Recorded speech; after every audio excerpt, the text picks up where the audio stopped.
I had been dreaming about this concert for months. Every day I pictured what it would feel like: the lights, the music, the energy of the crowd singing every word I loved. I knew exactly what I wanted, down to the outfit I'd wear, the shoes. That would be comfortable but stylish, and even the timing of when we'd get to the venue. This wasn't just a night out for me. It felt like a milestone, a celebration of everything I'd worked for recently. I wanted it to be perfect because, for once, I wanted to feel completely in control of something. I carefully planned the entire evening. I picked a restaurant I had been wanting to try for months, one that felt cozy yet special, with just the right ambience to set the night's mood. I researched the menu to make sure it had all the dishes I loved and even called ahead. To reserve a table, I imagined sitting there, sharing laughs and smiles with my boyfriend, and then heading off to the concert with excitement buzzing through both of us. I even coordinated small details most people wouldn't notice. The playlist in the car for the drive there, the time we'd leave to avoid traffic. The perfect spot in the venue to get the best view, all of it was part of the plan. In my mind, everything was seamless, effortless, unforgettable. I was proud of how organized I was, and I assumed my boyfriend would be just as excited and appreciative. I pictured us enjoying every moment together, like couples on social media who seemed to have perfect nights out. I wanted to create a memory we could both cherish forever, and I trusted him to be part of it. I didn't expect anything to go wrong, but as the evening approached, a small nagging feeling crept in, a tiny whisper that maybe things wouldn't go exactly as I imagined. I pushed it aside, telling myself I was overthinking it. After all, everything was planned so perfectly. How could anything possibly ruin it? The night finally arrived, and I was buzzing with excitement. I had spent the entire day mentally running through the plan, the outfit, the restaurant, the drive, even the exact moment we'd arrive at the concert. I felt a mix of anticipation and pride, knowing I had prepared everything perfectly. I imagined us laughing in the car, enjoying dinner, and then losing ourselves in the music. It was supposed to be magical, the kind of night you remember forever. But the moment my boyfriend handed me the tickets, my stomach dropped. I held them in my hands, staring at the date in disbelief. They weren't for tonight. They were for the next week. I blinked, hoping maybe I had misread them, but no, every detail was wrong. Months of planning, every little piece of effort I'd poured in, suddenly felt meaningless. I tried to keep my voice calm when I asked him why he had booked the wrong day. He shrugged, casually, like it was no big deal. My mind raced. I had coordinated everything around this date. The restaurant, the outfit, even the timing of our drive, it was all ruined. I felt my excitement turning into frustration, then disappointment, then a growing sense of betrayal.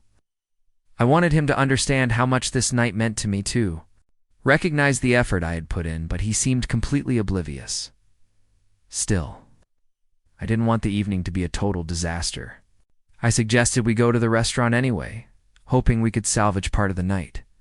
Maybe if we started there, I could enjoy at least something, even if the concert was postponed. I tried to ignore the sinking feeling in my chest, reminding myself to stay positive. But as we drove toward the restaurant, doubt began to grow. Was this really just a mistake, or was it a sign that he didn't care about my feelings or my dreams as much as I thought? The anxiety built with every turn of the car. By the time we arrived, I could feel the tension thickening. Though I didn't yet know just how badly this night would unravel, we stepped into the restaurant, and for a moment I tried to push the frustration aside. The warm lighting, the soft background music, even the aroma of the dishes cooking it should have been comforting. But the tension in the air was impossible to ignore. I was already on edge from the ticket disaster, and now every little thing seemed magnified. My boyfriend was casually scrolling through his phone, barely acknowledging my presence, while I clutched my purse, trying to keep my composure. Then his friend arrived. I had known him for a while. He was wealthy, polished, and blunt. I braced myself for small talk, thinking I could handle a little teasing. Odd. But the moment he looked around, his smirk was immediate and cruel. "This place smells like poor people," he said, loud enough for me to hear. The words cut me like a knife. I froze, staring at him, unsure whether to laugh, cry, or scream. My face flushed with embarrassment and anger. I instinctively looked at my boyfriend, hoping he would defend me, but instead he laughed. Oh, just laughed. The sound was sharp, dismissive, and entirely unhelpful. For a moment, I felt completely invisible, like my feelings didn't matter at all. The effort I had put into planning this evening, the care I had taken to make it special, was being invalidated in front of me. And the person I trusted most, the person who should have my back, was siding with someone who mocked me. The laughter echoed in my mind as I tried to steady my breathing. I could feel the humiliation spreading like fire across my skin. It wasn't just about the insult. It was about the lack of support, the casual dismissal of everything I valued. Then this night was no longer about a concert or dinner. It had become a mirror reflecting how little some people truly care about the feelings of those closest to them. As I sat there, forcing myself to eat and act normal, I felt the anger simmering beneath my chest. Something inside me began to stir. Mix of hurt, resentment, and the faintest spark of empowerment. I knew I couldn't stay silent forever. I wasn't going to let them dictate my worth. Sitting there, I could feel my emotions shifting. The initial shock and humiliation were starting to morph into a quiet, burning anger. I realized that this night, my carefully planned, long-awaited night, was no longer about the concert or the restaurant. It was about respect, about being seen and valued by the person I trusted most. And right now, I felt invisible, dismissed, completely disrespected. I took a deep breath, trying to steady my shaking hands. I wanted to say something not out of spite, but because I needed to reclaim my dignity. I looked at him, my boyfriend, and saw nothing but amusement in his eyes. He didn't seem to notice the sting of his friend's words or the way they had cut me to the core. It hit me then. This wasn't just a simple oversight or a harmless joke. This was a pattern, a reflection of how little he actually cared about my feelings. I thought about all the effort I had put into this night, the hours of planning, the thoughtfulness behind every detail, the anticipation that had filled me for weeks. And here he was, laughing as if it meant nothing. The more I sat in silence, the more I realized that my happiness had been dismissed and mocked. That was the turning point for me. Something inside me snapped, and I knew I couldn't let this slide. I spoke. My voice firm but controlled, trying to keep my emotions in check. I told him how hurt I was, how important this night had been to me, and how his laughter had made me feel invisible. I didn't scream. I didn't cry. At least not at first. I simply stated my truth. The restaurant, the tickets, even his friends insulted, all crystallized into one undeniable fact. I deserved better. For the first time that night, I felt a small sense of empowerment. It wasn't about winning an argument or shaming anyone. It was about standing up for myself, for my feelings, for the respect I had always deserved. That night, I realized that no one else gets to decide my worth, not him, not his friend, not anyone.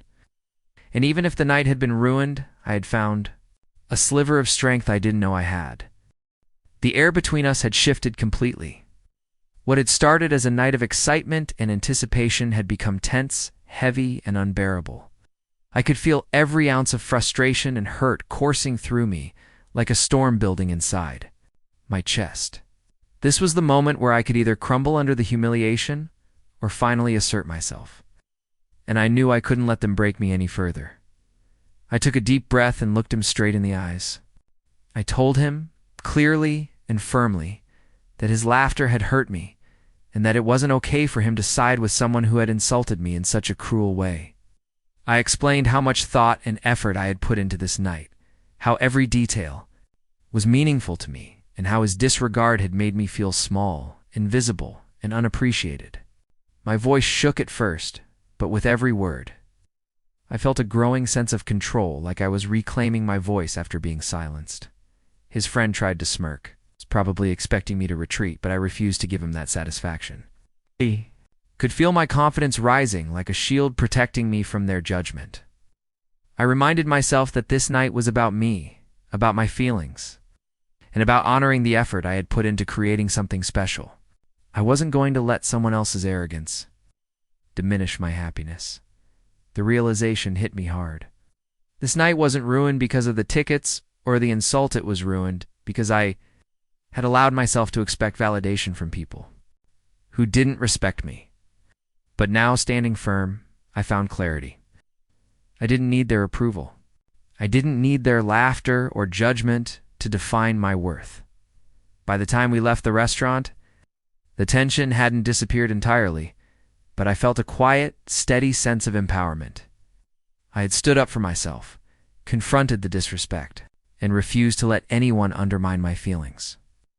The climax of the night wasn't about the argument or the embarrassment. It was about reclaiming my voice, my dignity, and the right to demand respect. That night, I finally understood that self-respect is worth far more than temporary discomfort or someone else's laughter. The rest of the evening was quiet, almost painfully so. We didn't talk much after the confrontation, and the drive home was filled with heavy silence. I couldn't help but replay every moment in my mind: the tickets, the restaurant, the insult, and his laughter. It was like a loop I couldn't escape, each memory cutting a little deeper. Yet despite the discomfort, I felt a strange sense of relief. I had finally spoken my truth, and in doing so, I had reclaimed a piece of myself that had felt lost in all the chaos. Sitting alone later, I reflected on the night and what it had taught me. The first realization was harsh but necessary. Sometimes people reveal who they truly are in the moments that matter most. My boyfriend, in laughing at my hurt, had shown me that he valued appearances and amusement over my feelings. His wealthy friend had shown me cruelty disguised as humor. And I, for too long, had allowed myself to seek validation from people who didn't respect me. But with that realization came empowerment. I understood that my happiness doesn't depend on anyone else's approval, nor should it be contingent on someone else's understanding of my dreams. The night that felt like a disaster became a pivotal lesson in self-worth and resilience. I had lost a little innocence, perhaps, but I had gained clarity, confidence, an unwavering sense of what I deserved. I also reflected on the way I had planned everything meticulously and how much I cared about creating special moments. Wasn't wasted was a reflection of my thoughtfulness and passion. The disappointment wasn't a reflection of my inadequacy. It was a reflection of others' inability to honor my effort. That distinction made all the difference in how I processed the night by the end.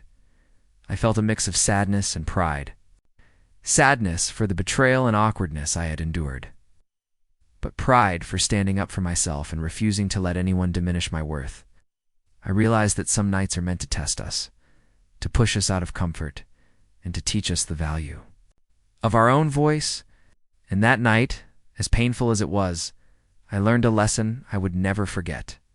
My dreams, my feelings, and my dignity are non-negotiable.